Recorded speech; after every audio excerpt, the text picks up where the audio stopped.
एक परिवार की सच्ची प्रेरणादायक कहानी। मैं 8वीं कक्षा में थी जब मुझसे कहा गया, तुम पढ़कर क्या करोगे? तुम्हारे भाइयों की शिक्षा अधिक महत्वपूर्ण है। उस दिन मैंने अपनी पढ़ाई को अलविदा कह दिया और फिर 22 साल की उम्र में मेरी शादी हो गई। मेरे पति एक अच्छे इंसान थे, लेकिन अपने परिवार के साथ तालमेल बिठाने में थोड़ा समय लगा। चाय बनाने से लेकर गरम गरम गोल रोटियां बनाने तक मेरा पूरा दिन किचन में ही बीत जाता, लेकिन मुझे कोई आपत्ति नहीं थी।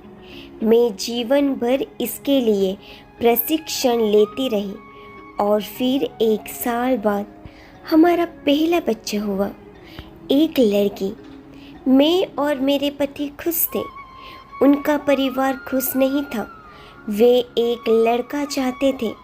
जब मैंने अपनी दूसरी बेटी को जन्म दिया तो मेरे ससुराल वाले काफ़ी परेशान नज़र आ रहे थे।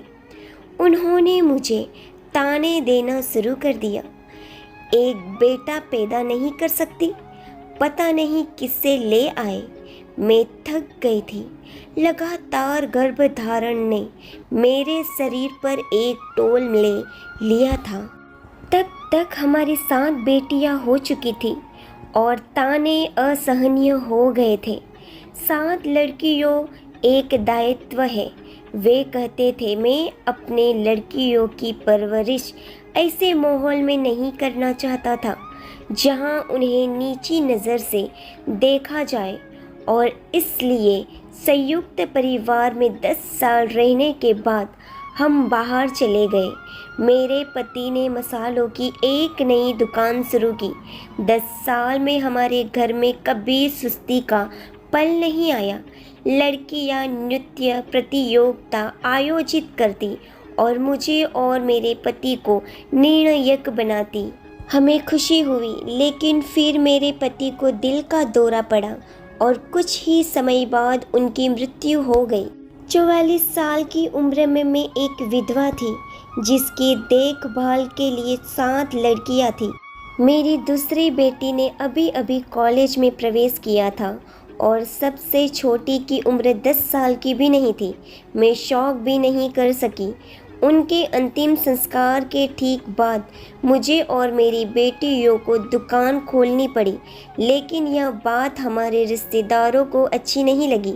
वे सब कुछ अपने नियंत्रण में चाहते थे। मैंने ऐसा नहीं होने दिया, तो उन्होंने कहा, देखते हैं ये औरतें क्या कर पाती हैं। लेकिन सच कहूँ तो मेरे पास उन पर ध्यान देने का भी समय नहीं था। मैं सूरज के साथ उठती, सभी का लंच पैक करती और फिर दुकान पर जाती। यह शुरू में कठिन था। मैं अकाउंट में अच्छी थी, लेकिन मुझे अंग्रेजी नहीं आती थी और हमारे अधिकांश ग्राहक विदेशी थे। तभी मेरी बड़ी बेटियों ने कदम रखा, लेकिन मैंने सुनिश्चित किया कि उनकी शिक्षा कभी प्रभावित ना हो। मैं नहीं चाहती थी कि उनका भी मेरे जैसा ही हश्र हो। आखिरकार हमने चीज़ों को लटका दिया और 4 साल बाद हमने अपनी दूसरी शाखा का उद्घाटन किया। फिर से हमें कठोर टिप्पणियों का सामना करना पड़ा। औरत हो कितना ही आगे जाएगी, लेकिन इस बार मैंने उनकी आंखों में देखा और कहा, अब तुम देखो। धीरे धीरे हमने विस्तार करना शुरू किया और सबसे खूबसूरत हिस्सा मेरी सभी बेटियों को शिक्षा पूरी करते हुए और फिर व्यवसाय में शामिल होते हुए देख रही थी।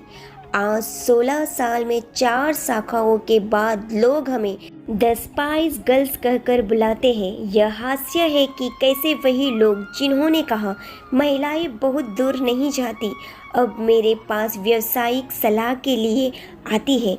लोगों ने मुझसे कहा था, तुम्हारी बेटियां एक दायित्व है, लेकिन वे गलत थे। मेरी बेटियां मेरी संपत्ति है, वे मेरे स्तंभ हैं। दिन के अंत में मेरे माता पिता ने मुझे एक अच्छी पत्नी बनना सिखाया हो सकता है, लेकिन यह मेरी बेटियों ने मुझे सिखाया कि कैसे एक उद्यमी बनना है। यह कहानी उन लोगों के लिए सीख है जो औरतों को कमज़ोर समझते हैं।